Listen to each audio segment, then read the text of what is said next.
What's up? You know, I'd really like to do that, but I don't have any money.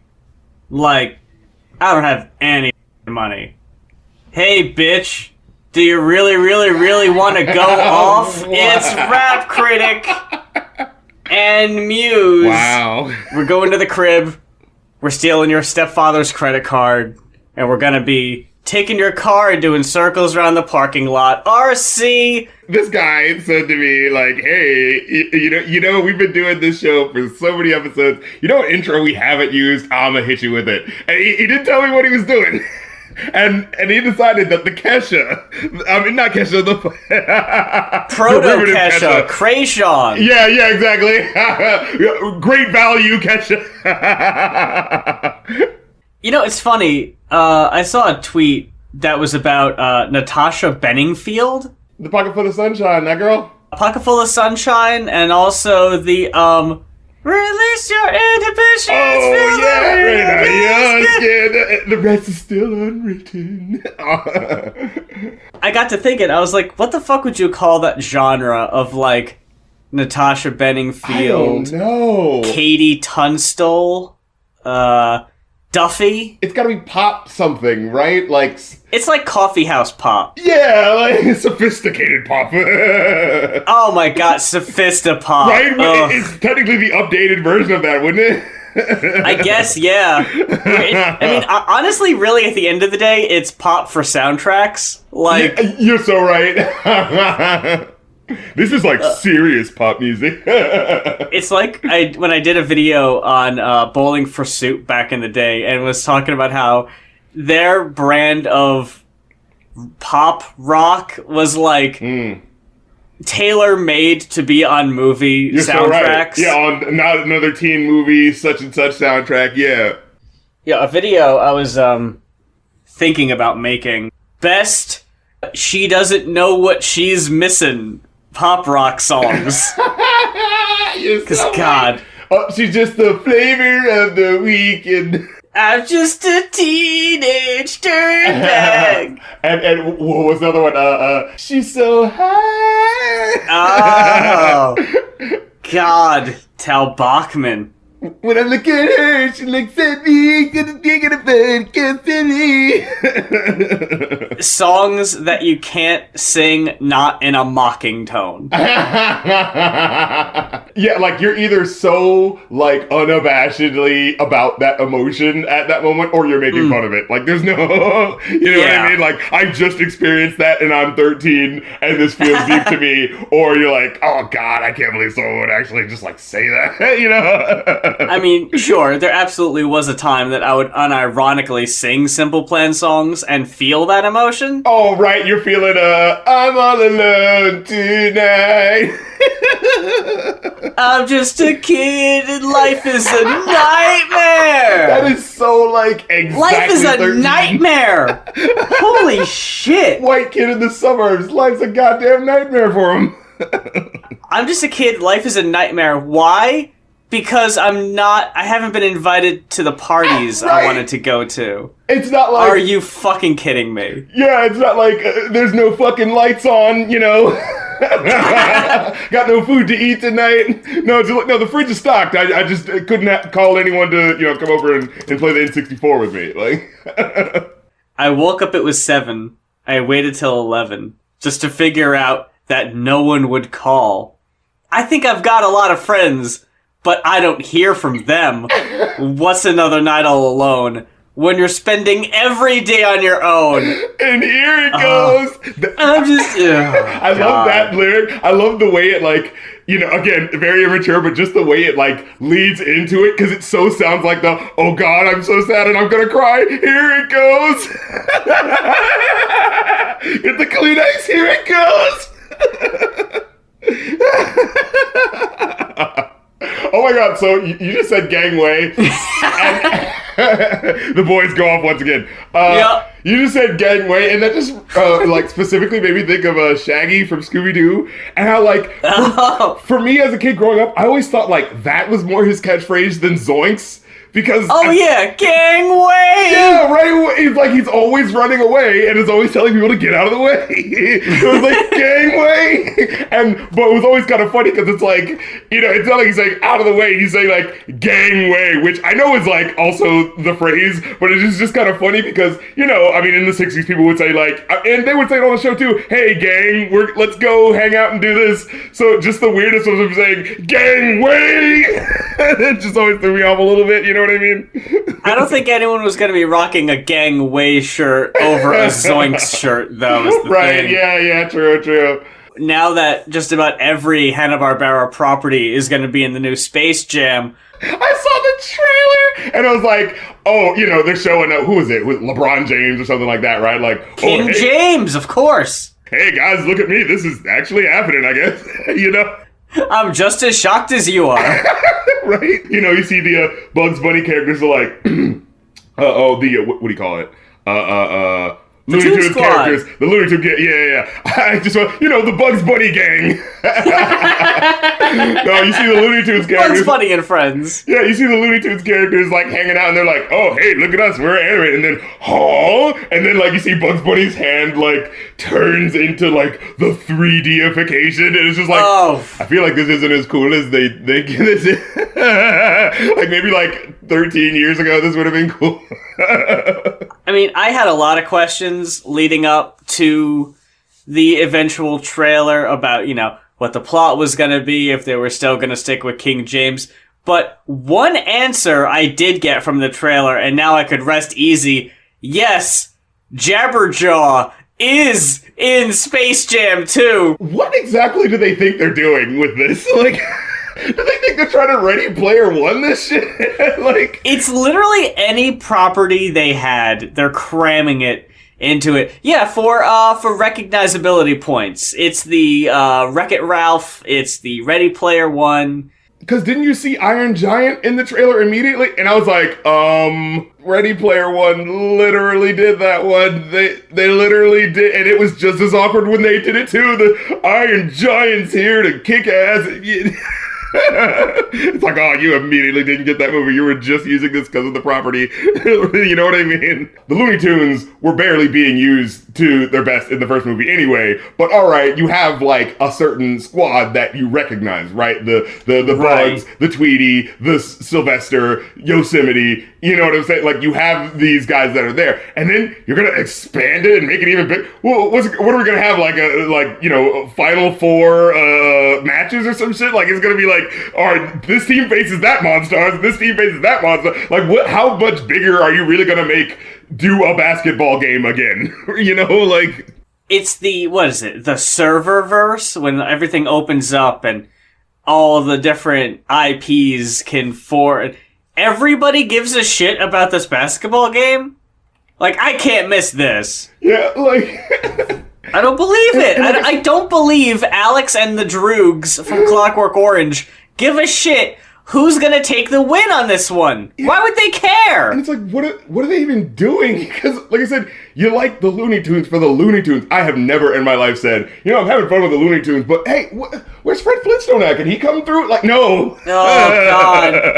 Could Jabberjaw come through? What's he doing? Like, maybe Scooby-Doo. Maybe Scooby-Doo could come chill. But, yeah. You know what I mean? Like, I got, like, the Cartoon Network, bumpers that they used to do. That's about as, like, big as you could really get with this whole universe of characters, right? Where you're just like, we're gonna get Boomerang coming through. Yeah, you see, but that works, right? When it's like, oh, it's the bumper, right, at the end of the commercial. It's like, oh, it looks like there's a bigger world of cartoons that, like, you could see that are just around the corner, you know what I mean? But it's just like, let's just see a movie about all of them. Don't you really just want to see all of these characters together? It's like, not really. No. Is Johnny Quest and his offensive Indian friend gonna show up too? Oh, he's gonna be giving us some bim bim salabim while he's shooting the ball. They're gonna give Haji the fucking Tiny Tim and God Bless Us Everyone at the very end of the movie instead of that's all, folks. We're gonna get a bim bim salabim and a wave. RC, we've got a couple very interesting album reviews in front of us today. Indeed. Let's start out with Mugs Presents Soul Assassins Chapter 1, requested by Michael Adamvich. Thank you very much, Michael Adamvich. And if there's an album that you want to request, we still have a couple spots open. I know we've been saying it for a while now. We're going to eventually run out. So head on over to Ko-fi, that is ko-fi.com/goinoff, GOINOFF.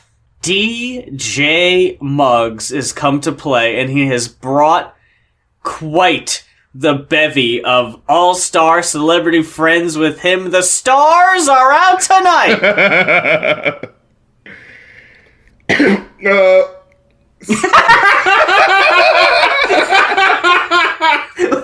What the fuck was that? So it's interesting, right? We reviewed the Cypress Hill Boys not even a couple episodes ago, right? Very fresh in my memory, yes. Yeah, and I remember us talking on that album. We had said, like, man, it's like very interesting production, and it seems like there's really cool ideas happening, like at the edges of songs, where it's like, oh, that was a cool thing. All right, never mind. And I feel like this album is DJ Muggs going like, okay, well, now I'm going to do all that stuff that I wanted to do on that on those Cypress Hill albums, but they wouldn't let me do. It's very weird. They're going for kind of a concept. Yeah, they're going for like an epic, maybe not like a story, but definitely like taking you into a world of, combat and ghetto economics and, that whole thing. And meanwhile, the tracks are bookended with samples and sounds of war, and like some sound like samples from movies or TV shows, other ones sounds like they were specifically recorded for the album. It's kind of hard to tell the difference at some points, but they don't really delve into that too much. Not really. On the album, it comes up sporadically, but not enough to be a cohesive, consistent concept. Yeah, it's like, okay, so let's just get into it. So the time has come. The intro is just attention. The time has come. Yeah, it's just kind of, I can't even remember how the intro goes, honestly, because I was just like, it just kind of repeats that sample a good bit. Attention.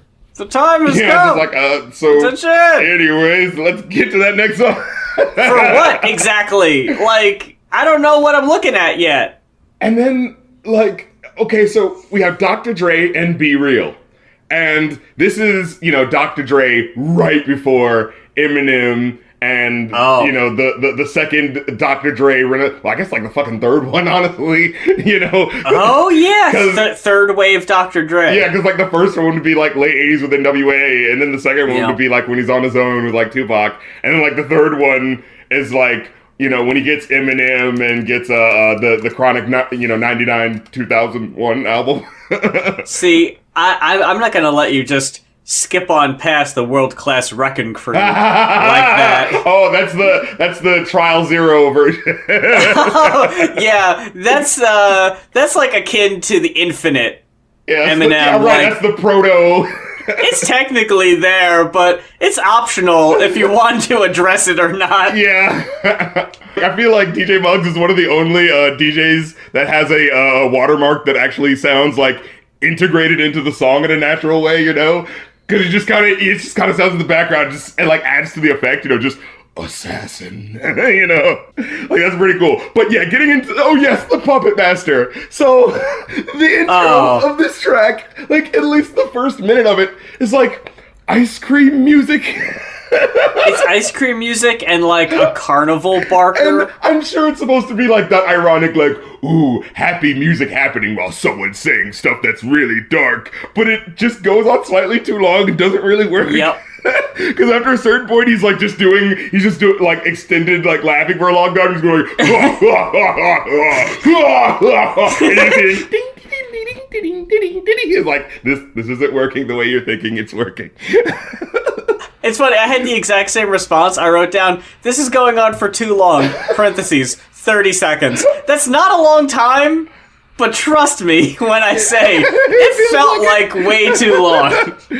And But we get into the song proper, and the song's okay. Like, the hook feels like it's leaving something to be, there's something to be desired there. Yeah, I'm the puppet master. The pull the string. I'm the puppet master. Oh God, this hook was garbage. The puppet master. I'm pulling the strings. You see, what it means is. And it goes on again for way too long because you have the chorus, and then he just keeps saying like, "I'm pulling the strings. I'm pulling," like, or some shit like that. Like, what? Why is this going on for so long? And it's one of those songs too that, like, it ends with a chorus, and you see how much time is left, and you're like, oh, there's not going to be anything else after this. I'm free to skip. I'm not going to miss anything. Yeah. I think that might have been. Let me check. It could have been my lowest rated track. No. Damn it, I forgot. No, it's not. You forgot your boy Wyclef was on it? Yeah. But before we get to that... You know what? Wyclef doesn't have the worst either. Oh. Okay, I get it. Puppet Master. Yeah, that's what you're going with. Like, oh, it's ironic that you're playing happy music, but...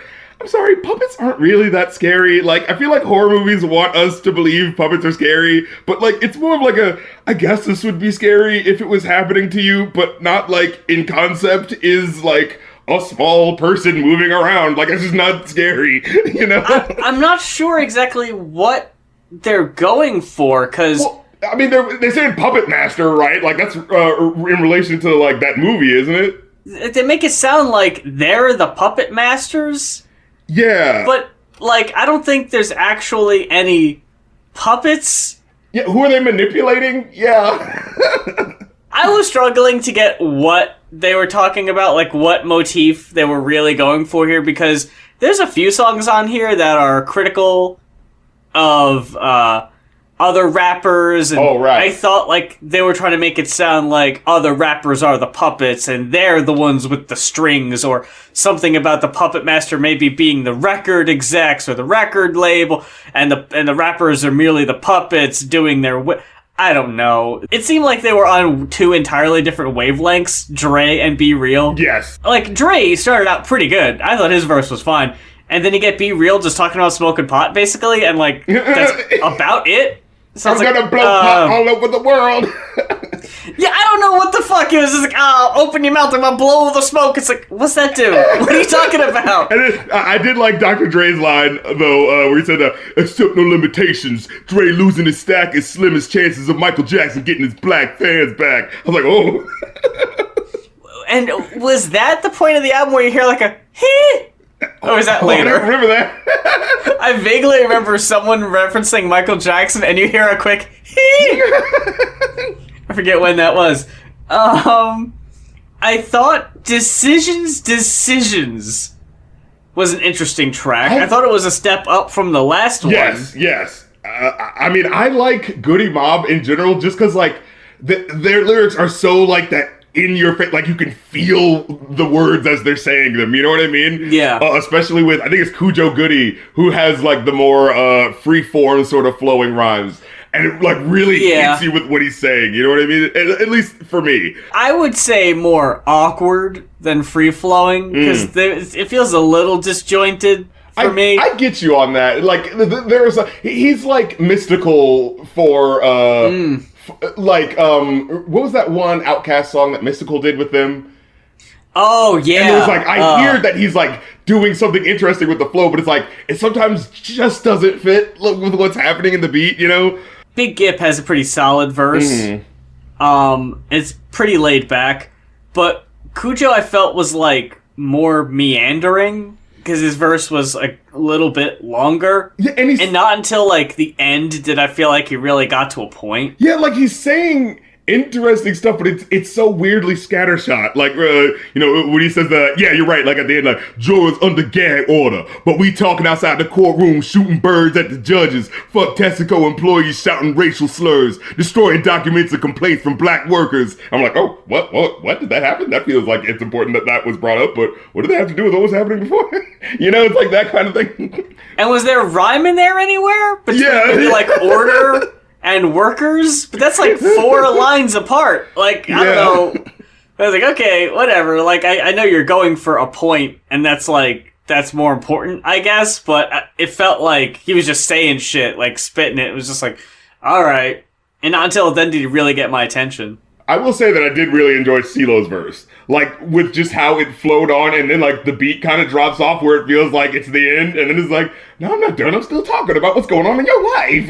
Like... CeeLo was absolutely the best, saved for last. Yeah. Timo, I thought was alright, like, aggressive, more frantic, but CeeLo was definitely the standout. He stayed on message the best, I thought. Yes. Yeah, especially with how, like, it turns out what his verse is about, where he goes like, your life defies the misconception of staying down. You can't be influenced by everybody you hang around. You should have been more appreciative of the life that you was blessed to live. 100% is what you got to give, because ain't no telling when your bullshit starts smelling, and you wonder why your record ain't selling no more. Ending up with no dough, and no respect back in the projects and building 23 right next door to me. At that moment... I was listening to it, wondering how CeeLo never really caught on in a big way. Gnarls Barkley had a few hits. Goddamn crazy smiley faces. There's a few hits. Not nearly as big as Crazy, though. That's really the only one anyone remembers. Because I remember that one got to number 2, which is like, oh, come on. I remember that. Oh, man, that's... Oh, I definitely would have thought that was a number 1 hit. How about Forget You? Did that get to number 1? No, I don't think it did. Oh, come on! Because I do remember it being, what was that freaking song? It didn't come out around the same time, but it was like right after. I think it was like a Maroon 5 song that was like number 1 because I was going to say it better not be Maroon 5 again because that's what fucking kept Psy off number 1. So I was like, no way, couldn't happen again. I gotta know how high that charted.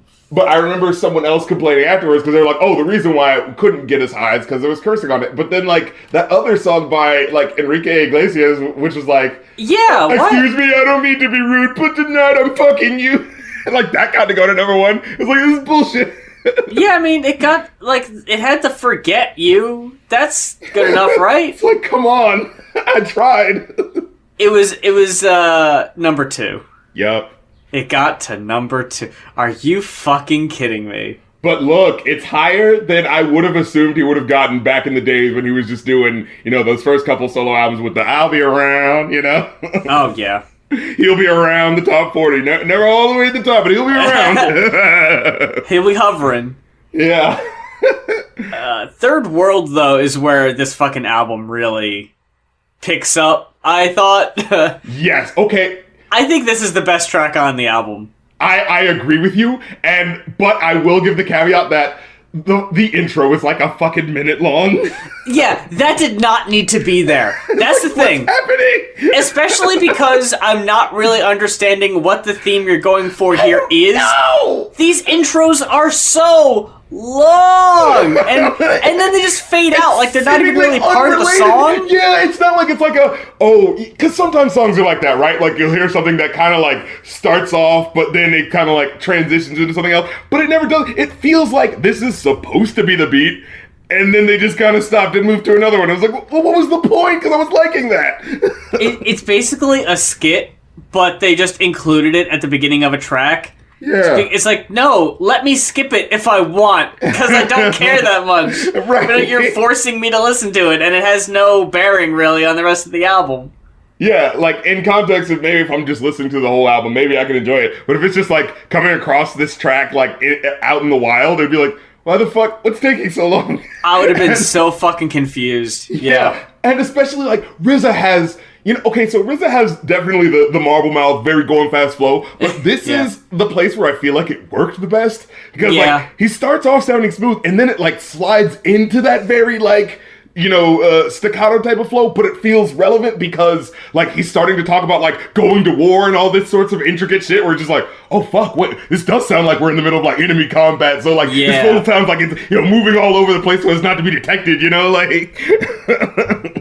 Like, it's kind of cool and it fucking works. And the fucking lines where he says, like, sound the alarm, call for the suicidal kamikaze ninjas with the bombs, flashes of neon, all we saw was flying arms. Anytime I come by, alumni cut short the air supply, send them back like George McFly. I was like, oh, fuck. Yeah.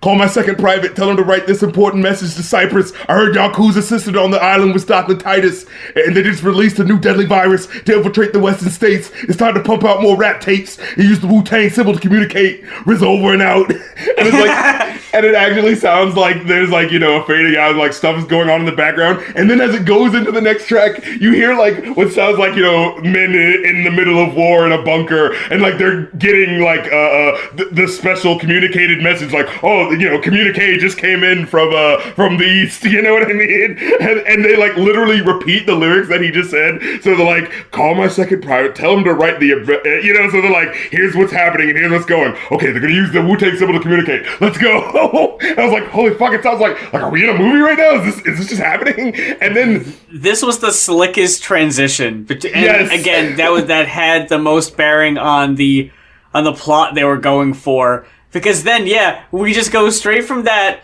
to Cypress Hill, and Be Real is like a soldier out on the field sending a message back to home base. Yeah. It's fucking sick. I like that. It's really fucking cool. Battle of 2001, that's what it's called, yeah. But then, like, the next few don't really have anything to do with it. No, and Devil in a Blue Dress and Heavyweights. Yeah, okay, so like the way Battle of 2001 ends, right, is like he's first of all, his rap didn't start till like literally halfway through the fucking track. Literally halfway through the goddamn track. But when he does this... You only get about a minute and 30 seconds of a rap from him. Yeah. And when he's rapping, it's kind of interesting because like he's flowing and it sounds like it's on the beat until like the last like 6 bars where it's just like, wait, what's he doing? What's he talking? And it's like, it sounds like he's like it feels like he organically broke the flow to just sound like he's like saying, women and children take shelter. The enemy is upon us. All personnel man your battle stations. Code red. I repeat, code red. We are being overran by hostile forces need assistance. Is anybody receiving this? Over? Like it just like transition. We're just like, oh shit's really going down. You know what I mean? Like it sounds like he's and you hear the sound effects like slowly getting louder, so it feels like you're really getting ingratiated into the moment. And then like you said, the second song just kind of drops. The next one just kind of drops that Devil in a Blue Dress, Slav the Dark Man song. Yeah, and not that it was bad. Like he had some. I liked the track. Yeah, it just kind of felt like, oh, but I thought we were doing something though.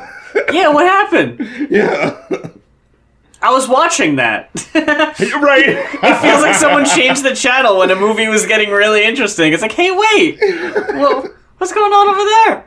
No, I actually really liked Devil in a Blue Dress by La the Dark Man and Heavyweights by MC8. Yes. I didn't have a whole lot written down for them. I just thought they were solid cuts. Yeah, I thought they were dope. They're solid joints. I especially like just how menacing Heavyweight sounds.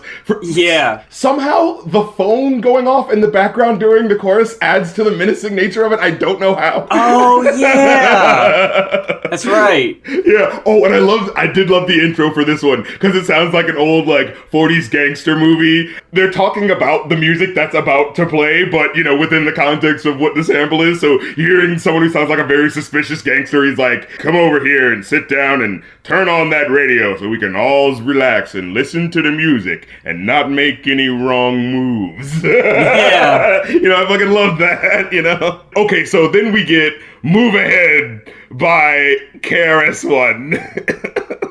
And then... This is my lowest rated track. This is This is the worst cut by far. What the absolute fuck is KRS-ONE doing on here? Yeah, so it's like, it's one of those things where like, the utility of what he's trying to do in the song, it feels more like better to me than the actual product itself, right? Because it's like, okay, it's 1997, Tupac and Biggie just died. Oh yeah, of course we need a song saying like, kill the beef, you know what I'm saying? Like, let's all come together. But just this hook, West Coast beef must dead, no ho ho. East Coast beef must dead, no ho ho. Time for us to get ahead, ho ho ho. Before his we must move ahead, we must move ahead, we must move ahead, we must move ahead. And it feels like, it's like, I don't know if it's like, this just beat doesn't work with this. You know what I mean? It just doesn't feel like this is right over this. I don't know if the beat really matters. I think that chorus would have sucked no matter what you put under it. That was so fucking corny. And I'm trying to figure out how we're getting a fucking Stop the Violence track. Right. Halfway through this album, and he shouts out Cypress, how I can just kill a man, Hill, and speaks out against fucking hardcore hip-hop. Like, what is going on here? Well, do you even know what album you're on? Well, it's specifically, in the context of, the earlier tracks where it's like, oh, there's a war going on and everybody, take shelter and, bunk. This song felt like it had a utility in the sense of like, hey, and here's someone saying, stop war, stop fight. Okay. Like, that's how I enjoyed it, right? Where it's just like, after all that, man, what are we doing? We need to do... And he actually has some really good lyrics, like in the verses, right? Where he says, people always say when they see us, teach us. So we move by the inch, teaching only of some of it, believe us. Hustlers and players and hoes will never leave us. They've been around since Mary Magdalene and Jesus. Run with it. Pimps, players, run the government. We've been raised on a ton of it, and that's why we loving it. I enjoy how he put it. And at the end where he says the, Oh, no. What? Oh, you didn't like that? Hold on, I think I know where you're going. I'm already shaking my head. Well, he says, learn the lesson. Wait, hold on. He says, I'm not understanding what's all the fuss. Hip hop belongs to all of us. The East created it. The West decorated it. Learn the lesson. The unification of the picture is black expression. When black expression hates itself, it becomes black digression leading to depression and health. If hip hop was destroyed, could we blame the CIA or the FBI? You'd be a motherfucking liar. I hate that he did that.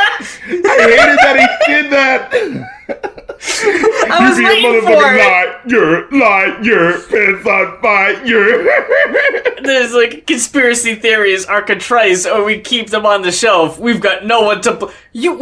Okay, like I understand, right?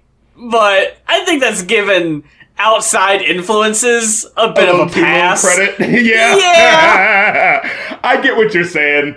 I can't help but roll my eyes and cringe when rappers do that shit. Like, you're giving fucking police, you're giving the government's influence on shit, you're just giving like, hey, can we blame these? No. It's like, well, yeah, you can be mad at more than one thing. Yeah, I get you. I think it's like in the context of, what he's referring to in the sense of like, hip-hop is always considered this dangerous thing. And is it just inherently dangerous? It's just like, no, the people who create hip-hop decide where it goes. And the issue, especially in the 90s, is that it was being decided by rich corporations who only want to push the bling-bling shit. You know what I mean? True. And the black violence because to, a white audience, this is fun and looks cool. You know what I mean? Like, they don't have to think about the reality of what these rappers are not only rapping about, but living with possibly day to day, you know what I mean? And so it's like, I feel like it's him saying like, we need to take accountability for this thing that is ours, because it is black expression. So I get it in that respect, but yeah, it also kind of leaves open this idea of like, well, like I get it in the sense of, because there were those people, right, who were saying, oh, hip hop is being taken over by the government. You heard that shit before, right? Oh, the CIA is using hip hop to take down the black community. It's like, no, it's not that serious. It's just corporations who don't give a shit and just want money, but so like I appreciate it from that, because we can't act like, like hip hop does have a conspiracy theorist streak, so I did like him calling that out in that respect. But yeah, on the other hand, it does end up kind of saying like, well, I don't know. I mean, there are factors that made this shit bad, yeah. And like, if it's trying to stick into the context of this album and what they're talking about specifically, then like, yeah, okay, I get it. But it's never really closely tied enough to it to go back to it for it to feel like they're connected. And also, like, it's not like this is the last song on the album. The next one is 2 Mob Deep songs that are all about killing you and shit. Yeah, and he's like, oh, beef is dead. Like, is it? No! We've got 4 more tracks! Yeah, and the next one's called It Could Happen to You. Yeah, I don't know about this, man. I did like the next track, It Could Happen to You. I thought that was one of the more solid cuts too. I think that has the second highest rating on the album, honestly. I think it was solid, but again, it was another one of those, the first minute and a half is like this other song happening, and you're like, why do you keep doing this? And it was particularly weird because the beat was, it's the same sample that RZA used on his first album, one song I think called Love Jones, and the beat, I feel, is used a lot more appropriately there because it's like more of like a love sounded song, you know what I mean? And it's more slowed down, and the beat can like breathe more. And you hear in the background that what sounds like a little girl going, look, what sounds like a girl with a like, you know, high voice going, ooh. And it's like, that sort of like cute, like coquettish, like, ooh, did I just drop something? Or did I do something like cutesy? Or did I like, you know, drink a little alcohol and ooh, I got the hiccups, you know, and I'm getting a little tipsy, having a good time. You know, like that's what that felt like on that other RZA album, right? Where it's like, oh yeah, it sounds like you're having an intimate moment with a girl. But this one is just like, it's just on that gang shit. So this really nice sounding ooh in the background is like, why is this here? You know, like it just doesn't fit because it's like, yeah, all gang shit. We fucking up, nigga. Ooh. It's like, yeah, it just felt weird. But yeah, the song get started proper and it's cool. I think, but it did throw me off though. Like Mobb Deep twice in a row. It's like, really? Were these songs so like different that both of them needed to be used? You know what I'm saying?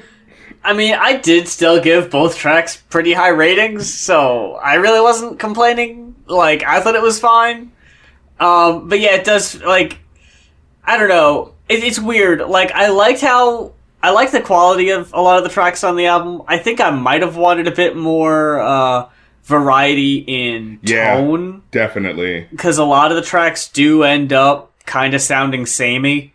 And if you have asked me what each individual track is about, I probably wouldn't be able to tell you off the top of my head. Like okay, so with the song after the KRS-ONE song, the two Mobb Deep songs, and then a song from a group called Call of the Wild, but like, for my ears, it sounded like it was still Mobb Deep.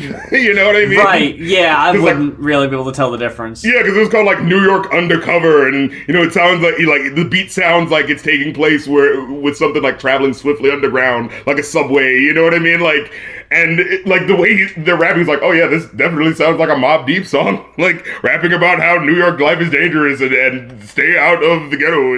Like, yep, that's Mobb Deep for you. But it's like, oh no, that was Call of the Wild. And even in the song, they said like, yeah, quality stand to see the mob tell, too much. So yeah, they said mob, and I was like, oh, Mobb Deep is here again. I was like, no, fuck you. How dare you think we're the same? Like, I thought that was a pretty underwhelming track, honestly, the New York Undercover track. I enjoyed that one, actually. I enjoyed that one more than the one before.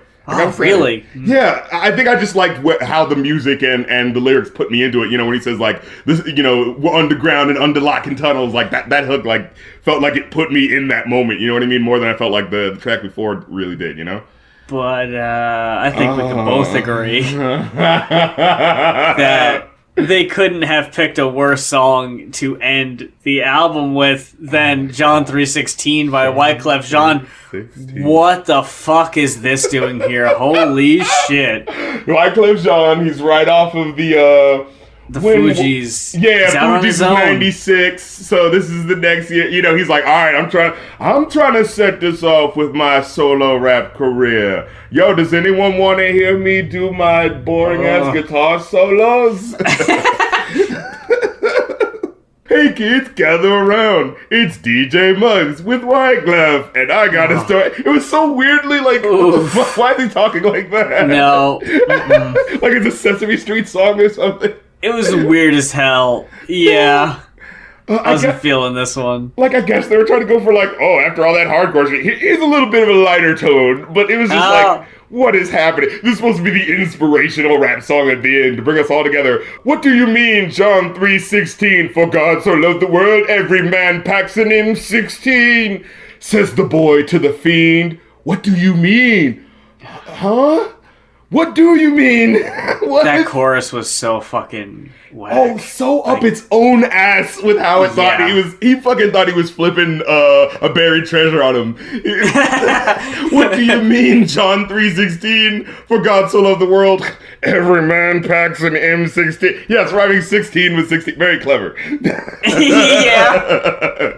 It's like, what is happening? And then these fucking verses. Women bring you more miseries like that movie. Stress goes to India. Smoke hashish with Gandhi. My Bill of Rights is to make sure you're alright. Superman left the gang because his weakness was Crips tonight. Oh.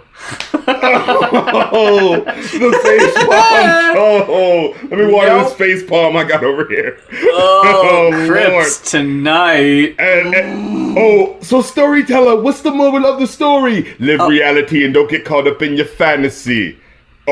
Was that it? Okay. Cool. What are you talking about, Michael? Thanks. Anyway.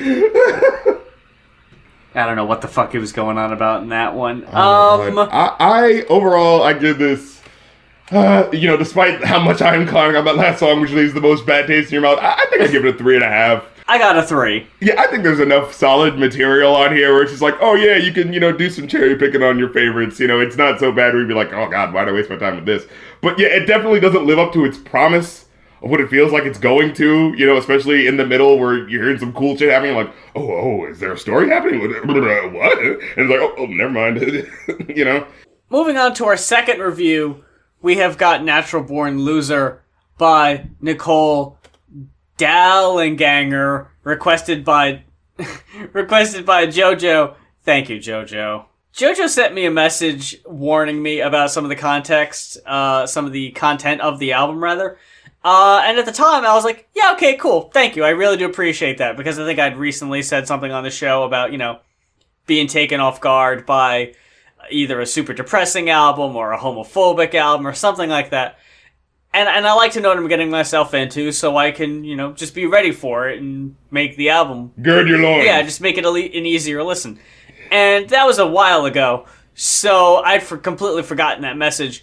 Until I was about halfway through the album and remembered, oh yeah, I got a message specifically warning me about some of the themes on this album, and boy oh boy, I wish I'd remembered that, because I was not mentally prepared for this one. It is a very heavy album. It's a weird mix. You've got minimalistic instrumentation, I'll go ahead and say sweet-sounding vocal. Yeah, baby voice sort of, Melanie Martinez-esque. Exactly. There's so much social comedy. I wrote down at one point, it's like, God, this is like if Maggie Simpson took out her fucking sucker, turned to the camera, and just laid out all the political underpinnings of the Simpsons satire of American life. Like, just to your face. Like, that's what this album feels like. And, I think I say this enough that if we were to print up merch of our favorite sayings, I would go ahead and say it here that I really liked this album. I did give it a fairly high rating, but I never want to hear it again. Right. It's like this did a good job at this, and I don't ever want to go back to this place because they did a very good job at illustrating that. It's like, cool, I've had that life experience, check it off the bucket list. I'm good for another few years. I don't need to go down that road again. Like, what was that Father John Misty album? Yeah. This is very good, important music, and it's bringing me down, man, and I don't want to hear this. And it's like, I think with Father John Misty, there's at least a humor to it. There's nothing funny about any of this. Yeah. This shit funny. No smiles to be had. This album is no laughing matter. And, which, I'm just gonna go ahead and say that this is a fairly cruel joke. That you've got the album called Natural Born Loser, and the album art is someone in like a BDSM leather face mask. It's like a very dried out looking picture. It's very like bleached. You know what I mean? I don't know what I would expect from an album with that album art, but I don't think it was this exactly. No, not at all. Maybe something a little more lighthearted. Maybe a little more goofy, a little more Billie Eilish-y, like more satirical, a little biting commentary, sure, but no. This is the only. This chick is not playing. The only light you get are the sweet vocals. It's the only bit of sugar the angelic, that helps the medicine go down. Yeah. The angelic vocal stylings. Okay, so here's the thing, right? This album goes back and forth between metaphorical, hypothetical events, I would assume, and real life shit. And it starts well enough with a track called Poacher's Pride. Oh, yeah. And it lays out this story of, which I can only assume is a metaphor for something, for which I'm not exactly sure. Over something, alright. Where Nicole kills an angel and then hangs the angel in her room as like a wall decoration. And that's it. Like, it goes into more detail, but that's essentially it. Yeah, and it's presented so, like, darkly that you're forced to be like, oh, this isn't... we know exactly... Like, she's talking about an angel, but, like, it's very directly talking about, like, you know, just killing a creature in general and putting it on your wall. Like, you know what I mean? Like, okay. Yeah. But... So it's just like, oh, shit. But even then, it's still not a direct one-to-one reference to something. Yeah. That it was like, okay, I'm now aware of the tone of this album, but you're not ready. See, that's the thing. I thought I was. You're not ready. Then the next track, honestly, this one got a pretty low rating for me, only because I don't think it was as strong of a cut as the first one, and I think her songs work and they're more impactful when they're shorter. I think they benefit from being shorter. The second track is a good bit longer, and it's just the same two verses repeated twice, and it doesn't really give you much more than that. So, this one didn't hit me as hard. I still thought it was okay, but it definitely wasn't. It was definitely one of the weaker tracks, in my opinion. One of the best tracks, though, I would say... White Trashin'? White Trashin'. Hell yeah! Is this the most lighthearted this album gets? The most lighthearted. White Trashin'. White Trashin' with you. This is as sweet as the album gets, with lyrics like, inherited your dad's crazy eyes, history repeats our whole damn lives. Yeah, this place gets old, but it's really hard to scrub the dog piss off a white trash heart. Empties lined along the porch, shoot 'em dead, show no remorse, white trashin' with you. It's like, aw. There's a little aw in there. What was that one lyric that just, that one verse hit me the hardest? It's still menacing. Yeah, the innocence that I have bled, carved your name into my leg, white trash in with you. And the next one was like, plastic Jesus, Santa Claus, rotting like relics in the yard. Like that just line just got me, like, specifically, like, just like, we never think about the fact that, you know, the relics that we see in the past are like, oh, that looks really important now, but that was just like kind of a common everyday thing for them. And it's like, you know, the stuff that is kind of strewn out all across our yards, whatever, and all the, you know, in all of white trash America, USA, you know, like, in 10,000 years, like, that might be looked upon as like, wow, this is what they, you know, dress their lawns with, you know, like, fake flamingos and gnomes, you know. I really liked the next two tracks also, Swan. Very unsettling piano in this one.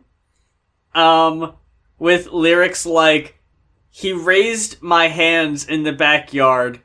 He told me to be a good shot. You said the sound of you love the sound of sorry. Even when you know I'm not, I am not.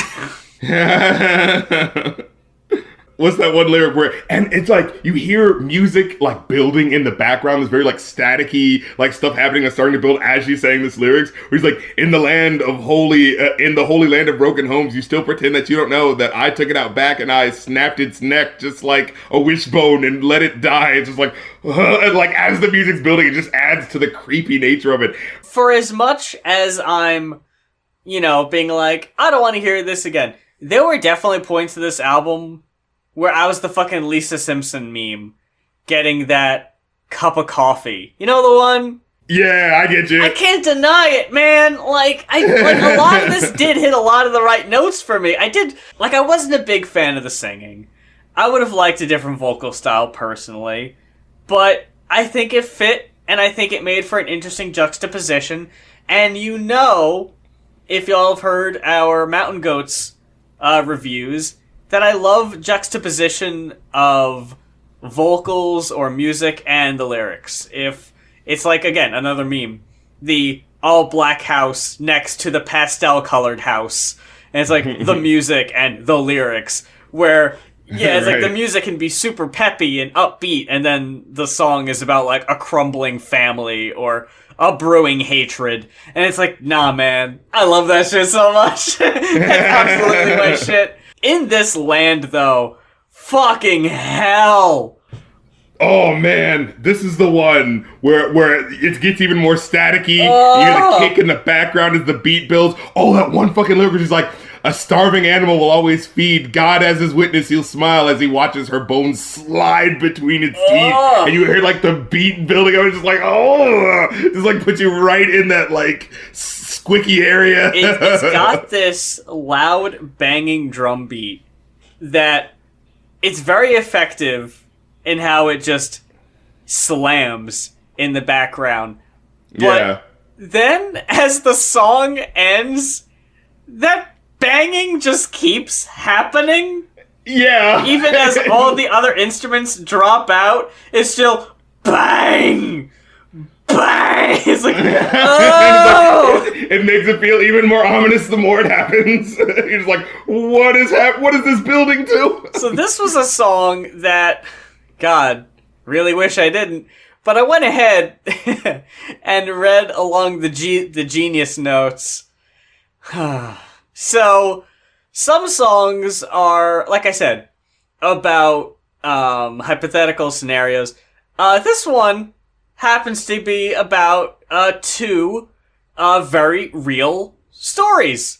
Oh man, they're really horrible. In the Land is the most gruesome of the tracks. Gut-wrenching. And it's right in the fucking middle. Like, it kind of builds you up to it, but I still wasn't ready for it when it came. And Alligator Blood it's also gruesome, but in this one, it's hypothetical and it's metaphorical. So, according to Genius, Alligator Blood is a term used in poker, who played fearlessly despite being short-stacked and wins. It also means the player's complete lack of concern for the well-being of other characters in the game. Nicole is being made to drink the alligator blood to make her tougher and unsympathetic. So, when there's lyrics of strapping an alligator by its feet and slicing it open and, like, forcing her to drink, that's all... It's all hypothetical. It's all metaphorical. Not actually being forced. It's still pretty goddamn visceral to hear it, though. Like, I mean, the reality itself probably isn't great either. Like, what is being used to toughen and make you unsympathetic and all that. But the artistic expression and the way it's laid out here, I thought made for very interesting visuals, and got it another 5. After that, though, I'm not going to say the album dips in quality, because I don't think it does, but I have less to say about the songs themselves. Yeah, I mean, in general, like, it's such a... This album is such a mood, for lack of a better word. Yeah. Like, it's such a specific mood that it's just like, you just kind of let this one wash over you, you know? It definitely puts you in a mood. If you weren't already in one, it gets you there. And maybe don't think too hard about what she's actually saying. No. Oh my god.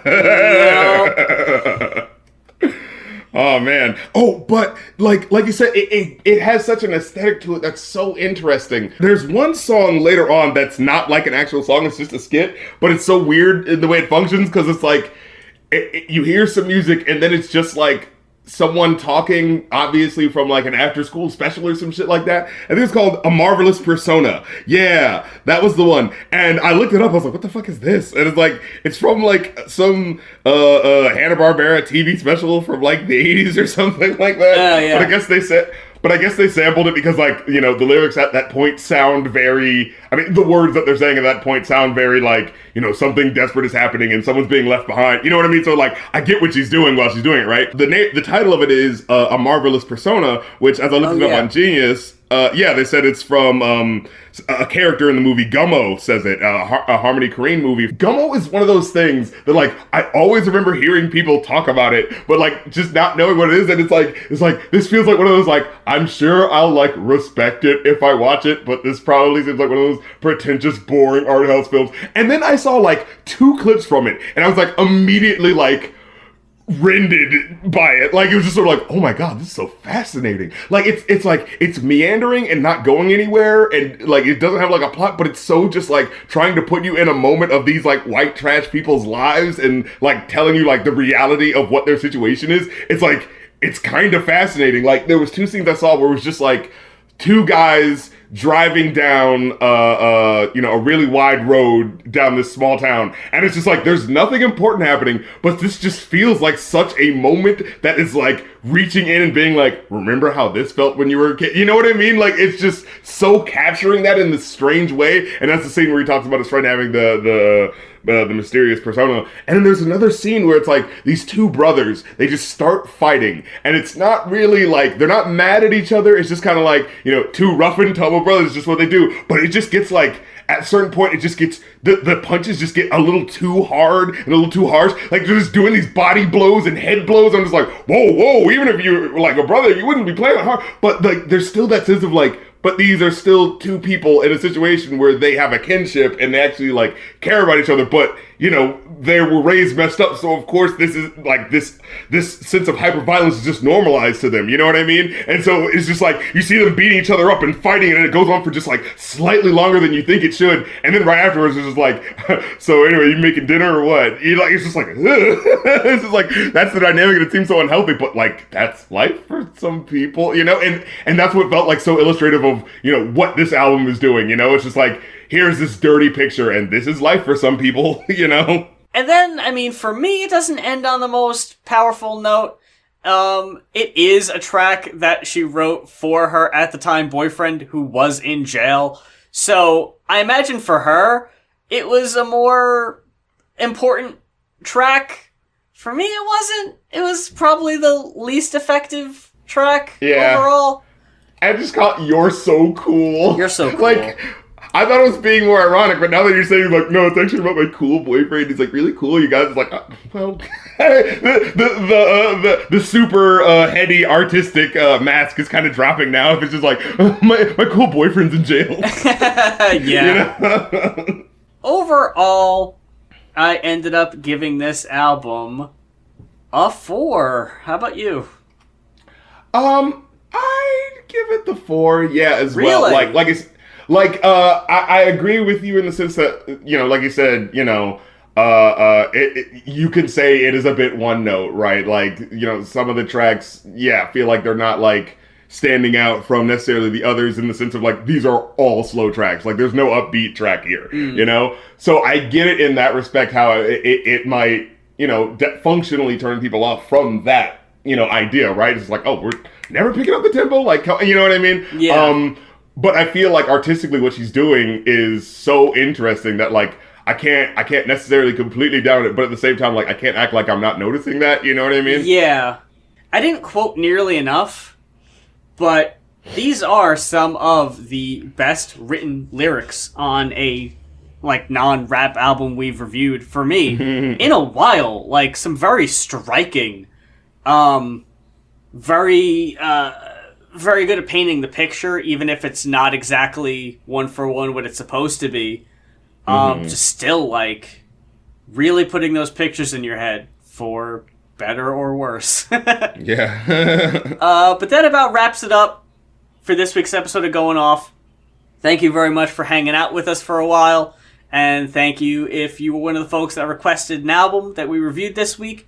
As I mentioned earlier, our Ko-fi is still open for a little bit. If you have an album that you would like to hear us talk about, that's ko-fi.com/goinoff. That's GOINOFF.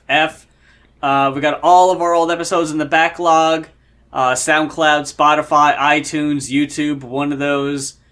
We've got links in the description for our link trees, for our socials, our YouTube, Patreon, Twitch in Darren's case. Oh yeah, the Review a New podcast, definitely fuck with Yeah. that. You know, say if you want to hear my opinion on movies and filmographers, we go through like the filmographies of like our favorite movie makers, and we kind of focus on like more funny guys. Like we're doing Mel Brooks right now, but we're also taking requests for movies as well. So yeah, get in on that. Get with it, act like you want it. Exactly. And until next time, for Going Off, I'm Muse. And I'm Rap Critic, and the state's promise didn't mean anything. It was all lies. They just wanted to get me back so they could have their revenge, to keep me here 9 more years. Why, their crimes are worse than mine, worse than anybody's here. They're the ones who should be in chains, not we.